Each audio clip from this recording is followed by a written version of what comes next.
ces techniques brèves, ces thérapies brèves sont vraiment des techniques absolument bluffantes parce qu'elles travaillent à la fois sur le corps et l'esprit. Et on sait aujourd'hui que travailler sur le corps va faire envoyer des messages au cerveau. Alors on le sait par toute l'avancée des neurosciences des 10 dernières années, y compris par l'imagerie et tout ce que l'on peut objectiver.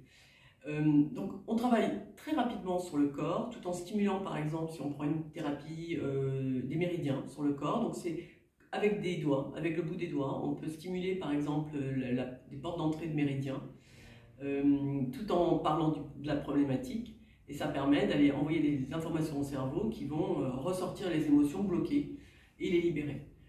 Il y a aussi d'autres thérapies qui proposent des mouvements alternatifs, c'est-à-dire qu'on va faire bouger les yeux, par exemple, aux patients, ou le toucher sur le corps et de façon alternée, droit-gauche. Et ça permet là aussi d'aller retraiter des informations au cerveau, des informations qui n'avaient pas été digérées, par exemple, comme des traumatismes, des choses, des chocs. La kinésiologie aussi permet en effet d'aller enquêter, c'est une technique psychocorporelle bien évidemment, et d'aller interroger le corps.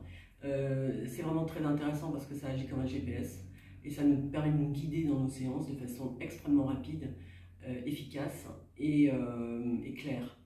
Donc ce sont des protocoles qui sont extrêmement bluffants, extraordinairement intéressants et reliés aussi avec d'autres thérapies comme sur la respiration, sur la relaxation. Ce sont des compléments qui permettent vraiment, avec l'hypnose, je dirais, d'agrandir le vase, de donner beaucoup plus de ressources aux patients et de libérer petit à petit toutes nos problématiques, nos schémas qui se répètent, nos croyances limitatives, notre stress.